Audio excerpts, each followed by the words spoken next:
Hello friends, स्वागत है आप सभी लोग का एक बार फिर से मेरे यूट्यूब चैनल लेट्स कंसर्न में, जिसमें हम लोग प्रदूषण के बारे में पढ़ रहे हैं। ठीक है, जो कि पर्यावरण का बहुत ही इंपॉर्टेंट टॉपिक है और इससे लगभग 2-3 क्वेश्चन तो बनते ही बनते हैं और 1-2 क्वेश्चन तो आते ही आते हैं इस टॉपिक से। ठीक है, तो चलिए इस टॉपिक से हम लोग एक दिन जल प्रदूषण पढ़ दिए थे, आज हम लोग पढ़ेंगे ध्वनि प्रदूषण। ठीक है, तो चलिए देखते हैं ध्वनि प्रदूषण क्या होता है। ठीक, ध्वनि प्रदूषण। ठीक है, हमारा टॉपिक आज का है ध्वनि प्रदूषण, इंग्लिश में साउंड पोल्यूशन बोलते हैं इसको। ठीक है, अब जो ध्वनि प्रदूषण है उसका मापन हम लोग किसमें करते हैं? डेसिबल में। ठीक है, डेसिबल मापते हैं और जो इसकी आवृत्ति है उसको हर्ट्ज में मापते हैं, उसकी फ्रीक्वेंसी जो है उसको हम लोग हर्ट्ज में मापते हैं। ठीक है, अब जो ध्वनि का मतलब 3 टाइप के होते हैं तरंगे, मतलब निकलती है ध्वनि से। जैसे एक श्रव्य होता है, एक अपश्रव्य होता है और एक पराश्रव्य तरंगे होता है। ठीक है, देख लेते हैं। ये जो 20 से 20,000 हर्ट्ज वाला जो ध्वनि का स्तर है इसको श्रव्य तरंग कहते हैं। ठीक है, और जो 20 हर्ट्ज से कम होता है, ठीक है, 20 हर्ट्ज से कम होता है उसको अपश्रव्य बोलते हैं। ठीक है, जिसे केवल जानवर सुन सकते हैं। ठीक है, जो 20 हर्ट्ज से कम है उसको बस केवल जानवर सुन सकते हैं और 20 से 20 हर्ट्ज वाला जो इसे मानव आराम से सुन सकता है, मतलब इंसान आराम से सुन सकता है इस वाले को। ठीक, और जो 20,000 हर्ट्ज जो है उससे ज्यादा अगर इसकी फ्रीक्वेंसी हो गई तब, ठीक है, अधिक होने पर क्या होगा? पराश्रव्य ध्वनि तरंग हो जाएगा। इसका उपयोग रिसर्च में किया जाता है। ठीक है, रिसर्च में किया जाता है।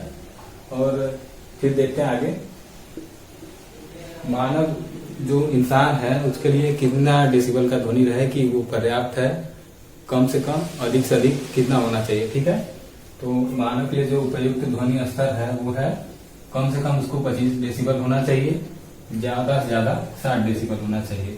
ठीक है, लेकिन उससे भी ज्यादा अंतिम सीमा जो है मनुष्य सबसे ज्यादा जो अधिकतम उच्च सीमा जो है उसका वो है 85 डेसिबल। ठीक है, इससे ऊपर होगा तो उसका कान का पर्दा, इंसान के कान का पर्दा फट जाएगा। ठीक है, नेक्स्ट हम लोग का है इसका कारण कौन कौन सा है ध्वनि प्रदूषण का कारण। ठीक, तो ये होता है प्रेशर हॉर्न। अब जैसे कई बार आप लोग देखेंगे सड़क पे कि नॉर्मल हॉर्न की जगह कई लोग ट्रक वाला हॉर्न लगवा लेते हैं या फिर ऐसा आवाज लगवा लेते हैं बहुत जो उसका फ्रीक्वेंसी बहुत ज्यादा तेज रहता है। ठीक है, उसके कारण ध्वनि प्रदूषण होता है। कल कारखानों से ध्वनि प्रदूषण होता है। ठीक है, वाद्य यंत्र मतलब डीजे, जो हम लोग शादी ब्याह और अन्य समारोह में डीजे का प्रयोग करते हैं उससे भी ध्वनि प्रदूषण होता है। अब कहीं बम विस्फोट हो रहा है, वहां भी ध्वनि प्रदूषण हो रहा है। सरकार द्वारा परमाणु परीक्षण कराया जा रहा है, वहां भी ध्वनि प्रदूषण हो रहा है। ज्वालामुखी विस्फोट कराया जा रहा है, ठीक है, वहां भी ध्वनि प्रदूषण हो रहा है। जेट विमान, ठीक है, अब जैसे अगर आपके एरिया से लड़ाकू विमान गुजर रहा है, ज्यादा ऊंचाई से नहीं, कम ऊंचाई से, तो आपको पता चल जाएगा कि जो जेट विमान है वो भी ध्वनि प्रदूषण करते हैं। ठीक है, अब इसका प्रभाव क्या क्या पड़ता है? ध्वनि प्रदूषण अगर ज्यादा हो रहा है तो उससे कौन कौन सा इफेक्ट पड़ता है, कौन कौन सी बीमारियां होती हैं और उससे क्या क्या खतरा है, ये सब देख लेते हैं।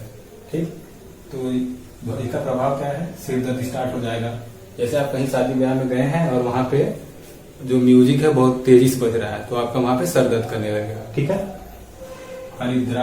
अब जैसे कहीं आप गए हैं या फिर आप अपने घर पे हैं और आपके अगल बगल में कहीं पे बहुत ज्यादा शोर शराबा हो रहा है, कल कारखाने हैं या फिर कोई रेलवे ट्रैक है, वहां से आवाज आ रहा है, ज्यादा फ्रीक्वेंसी ज्यादा है ध्वनि की, तो आपको नींद नहीं लगेगा। ठीक है, मांसपेशी में तनाव। ठीक है, मेंटल डिसऑर्डर। ठीक है, कुछ लोगों को बेचैनी होने लगती है कि इतना ज्यादा तेज बज रहा है, इसको बंद करेंगे तो उनको कोई प्रॉब्लम होने लगेगा, वो लोग बेचैनी महसूस करते हैं, वो तुरंत वहां से हट के कहीं और चले जाते हैं। ठीक है, नेक्स्ट है हार्ट अटैक। जब ध्वनि की फ्रिक्वेंसी बहुत ज्यादा हो जा रही है तो जो लोग दिल के कमजोर आदमी है और जो लोग जिनको बेचैनी हो रही है उनको हार्ट अटैक आने का भी खतरा बढ़ जाता है। ठीक है, उसके बाद क्या होता है? गर्भपात। ठीक है, और जैसे कोई लेडी है वो प्रेग्नेंट है और उसके एरिया में बहुत ज्यादा शोरगुल हो रहा है, ध्वनि प्रदूषण हो रहा है, तो उसके मिसकैरेज का या फिर गर्भपात का कारण ध्वनि प्रदूषण बन सकता है। ठीक है, उसका गर्भपात भी हो सकता है। नेक्स्ट है इससे बचने के उपाय क्या है ध्वनि प्रदूषण से? ध्वनि प्रदूषण से बचने के लिए तो बहुत से उपाय मतलब है, चलिए देख लेते हैं। जो प्रेशर हॉर्न है, जो हमारे बाइक या कार के जो हॉर्न है या जो डीजे है, ठीक है, उनके तेज आवाज का प्रतिबंध लगा दिया जाए।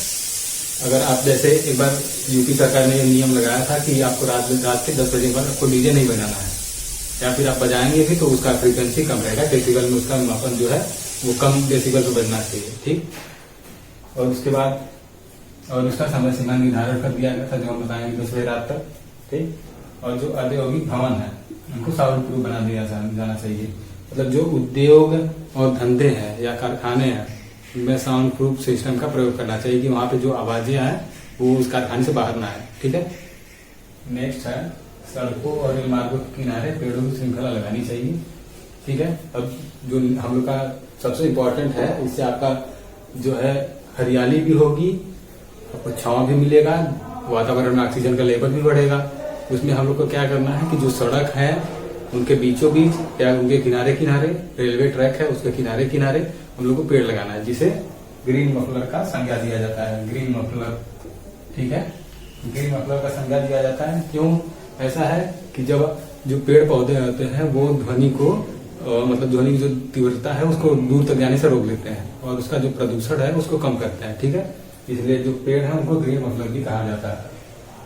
और जो देखते हैं ध्वनि का वेग सबसे ज्यादा किसमें होता है, ध्वनि का वेग जो है सबसे ज्यादा ठोस में होता है, ठीक, ठोस में सबसे ज्यादा होता है और निर्वात में 0 होता है, ठीक है, निर्वात में 0 होता है।